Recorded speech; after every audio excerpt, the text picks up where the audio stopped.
Allahu Akbar. Alhamdulillahi Rabbil Alameen, as-salatu was-salamu ala Sayyidina Muhammadin wa ala alihi wa sahbihi ajma'in. Amma ba'd, a'udhu billahi minash shaitanir rajeem, bismillahir rahmanir rahim.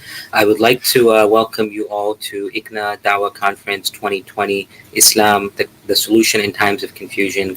Inshallah, I will be your host for the session titled The Golden Ticket, and we have an amazing lineup of speakers. Inshallah, we will be moving on to the Q&A session with all three speakers of this session. Inshallah, I will dig right into the questions. Imam Khalid, the first question is for you. What are some ways individuals and institutions can support incarcerated Muslims? I know that you've been working very hard, diligently on the Muslim Prisoner Support Project, so if you want to shed some light on that as well, inshallah. You're on mute, I think, Imam Khalid.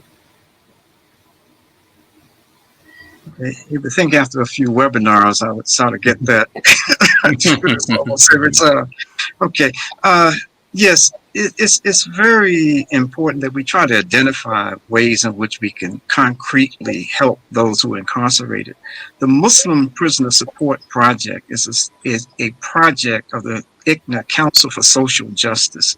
And this is a project where we solicit funds and donations from the general Muslim community. And with those funds, we supply prayer rugs and books. We have a group of khatibs who go to institutions, and right now it's mostly taking place in the DMV area, which is District, Maryland, and Virginia area. And we hope to expand this across the country. And it's been amazing to me some of the denials that Muslim inmates are getting in 2020. A lot of these battles were fought back in the 70s, but just having Salatul Jummah or being able to pray in a group or have meals at appropriate times during Ramadan. So they need this kind of intervention. I would also like to just point out an effort that I've just recently become aware of, and it's called Believers Bailout. And this is a project where the group with Believers Bailout provide funds for cash bail, which is another very oppressive system where people are sitting in jail, haven't been convicted of anything, and some of them very minor misdemeanors, but they may not have money to get out. So these are two projects. I mean, there are many going on across the country, but I'll just point these two out right now. Jazakallah khair, Imam Khalid. Dr. Ingrid Mattson, I have a question for you. So, as we all know that, COVID-19 posed a threat to many on-campus events that, were usually the showcase of our MSAs, Islam Awareness Week, Dawah Booths, Hijab Days. With many universities transitioning to an online or a hybrid model at least, what are some ways MSAs can still continue to engage with the non-Muslim student population? Yeah, this is one of the reasons I was talking about prayer as well. And whether it's now or at other times, the question is, what are people lacking in their life? My view is that, and what I see is that many people are very lonely. They're isolated. They're disconnected. They have a lot of anxiety. I see students on campus just really overwhelmed with anxiety and fear, not only less about this illness, at least when it affects them, but it may affect their family, but even their future. What's going to happen? Are there going to be any jobs when they get out of university? I mean, there are just a lot of unknowns. And so I believe that the best thing that we can share with others is what gives us a sense of sakina, what gives us a sense of calm and comfort in times that are very difficult.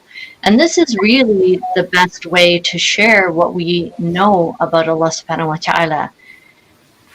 That Allah subhanahu wa ta'ala is the creator who has all of this creation under Allah's command. that we never have, there's an illusion of control in our life. And so we should never feel like, oh, I used to be in control of things and now I don't have control. No, we never truly have control. And so rather than having a loss in that, we simply have become aware now. So what does it mean? This is why we turn to the one who does control the universe, the one who does give life and then takes life. So I think the more through our online programming we can share those narratives. I believe that when we share our stories, when we share our strengths, when we share and demonstrate our resilience in times like this is the thing that will attract people. They will see that this religion really does affect people in a positive way and gives them the strength, no matter what the circumstances are, to collectively go forward. Of course, some of us are weak in times, but that's why we have this community. So to show the benefit of community. I was listening to there was a radio program. Many of you probably, at least in North America, have heard the program Radio Lab. And they had a program on the other night where they did an experiment. They just sent out a tweet and said, hey, if anyone's awake, can't sleep, here's a number to call. And it was amazing. Like within 1 hour, all of these people were talking about, called them and said, I can't sleep. I'm worried about this. It shows you the concern. People are really worried. So what if Muslims on campus opened up, just for those on campus? You have to do it in a secure way so you don't get random, like, people crashing it. But said, hey, tonight, for those who are going to be sleepless, we have this time where you can come and ask for a prayer, ask for, just share your concerns, and we're here to support you.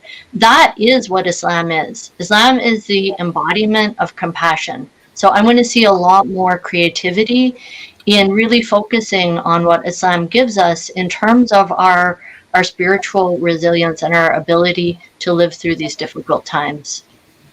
Jazakallah khair, Dr. Matson. I have a question next for Imam Shabir Ali.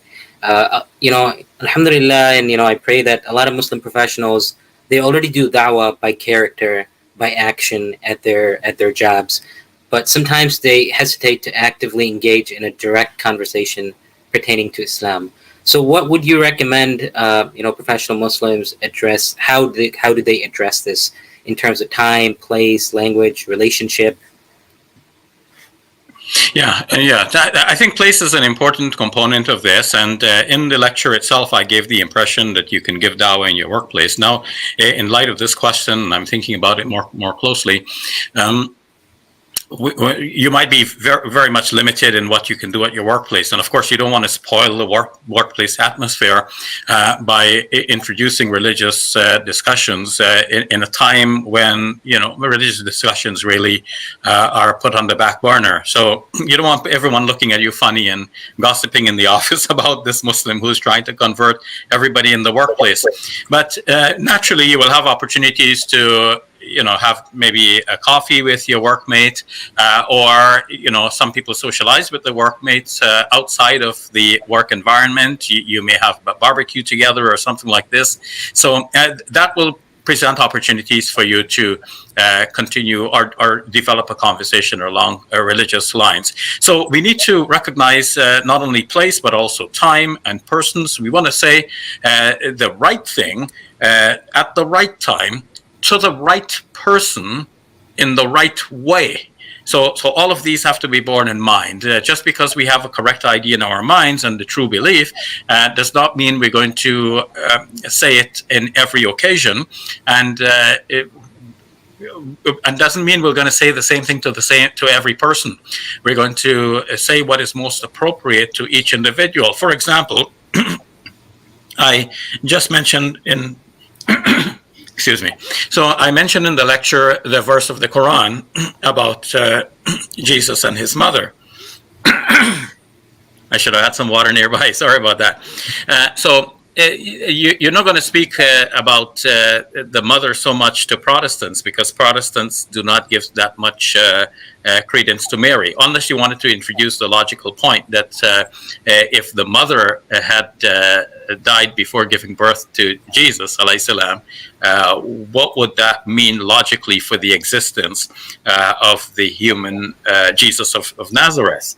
The Christ would have taken some other, the form of some other human being with a different identity. So you get people to think about things like that. But the idea is that you don't say the same thing to everyone, because not everyone shares the same background presuppositions. And in any case, not everyone will be equally receptive to this kind of discussion. So you introduce a philosophical discussion with somebody who is educated, but you speak more in common terms with a person who is not so well educated, and so on. And may Allah subhanahu wa ta'ala guide us to do it in the right way. There's definitely wisdom in the time, place, and even the relationship you have with the other person. Imam Khalid, another question for you, and this one might be a loaded question. So those that have completed their sentencing, they face several hurdles transitioning back into the society, whether that's getting jobs, whether that's reinstitution of their voting rights. How can Muslims and Islamic centers assist in this transition rather than completely disenfranchising them from the community due to the stigma incarceration carries, and especially in the Eastern cultures? Yep, that's a very good question.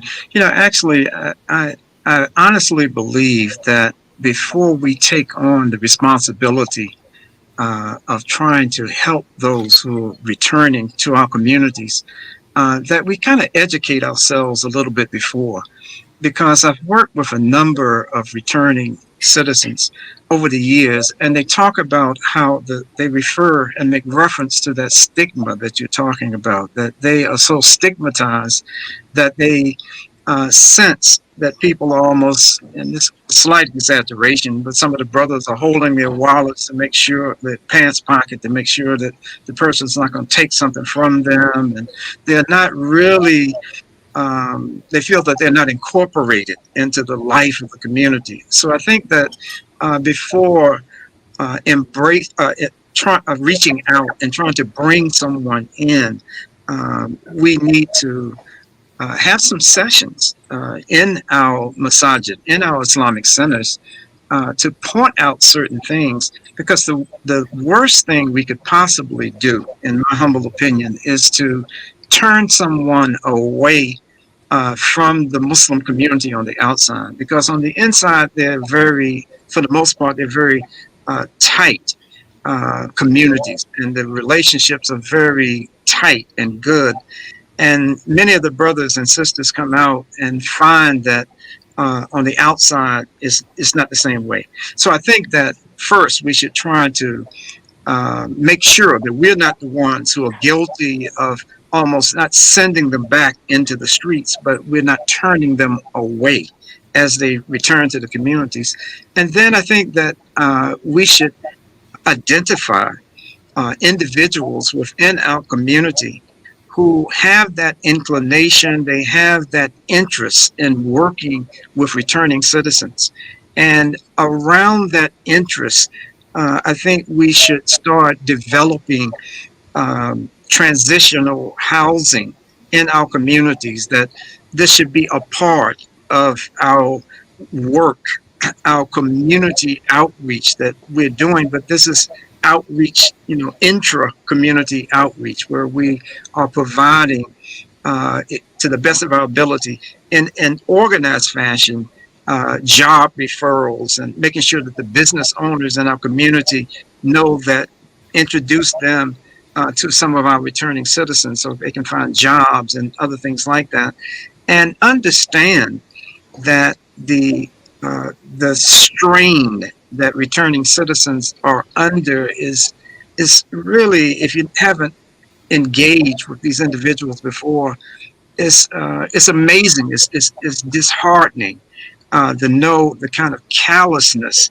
that some of these parole officers and others who are responsible for the supervision once returning citizens get out, this kind of just crazy stuff. It seems like they are intent on trying to not force, but create scenarios where those returning citizens find themselves violating some random um, um, act or something that they may not have even been knowledgeable of before. So I think we do need to create a welcoming environment. We need to create transitional programs because depending on the amount of time that someone has been incarcerated, um, you know, I joke with some of our brothers who've come out for long periods of time, and it's many of them things that we just take for granted, like cell phones and other developments. I mean, they don't have a clue, and so there are a lot of basic needs for community reentry that individually or programmatically, I think that we need to be a part of. Jazakallah khair. That was again a very deep, loaded question. So Jazakallah, I would love to sit here and I have a lot of questions for all the speakers, but unfortunately the time doesn't allow me to. So Jazakallah khair, all of you, Imam Khalid Griggs, Dr. Madsen, Dr. Shabir Ali, for your precious time to spending with us. Inshallah. So with that, just wanted to point out another brilliant effort that ICNA Gain Peace has been doing in putting up billboards, mailing postcards, running social media campaigns on the topic of justice and racism. Alhamdulillah, we've had billboards up in cities like Bay Area, Sacramento, Houston, all over the nation, and with the message that really pertains to the time and needs of this current society and the social issues. So I would really encourage everyone to take some time and donate financially and your time in terms of volunteering. So with that, I will pass this on to the next moderator for the next session. Jazakallahu khair. Assalamu alaikum wa rahmatullahi wa barakatuh.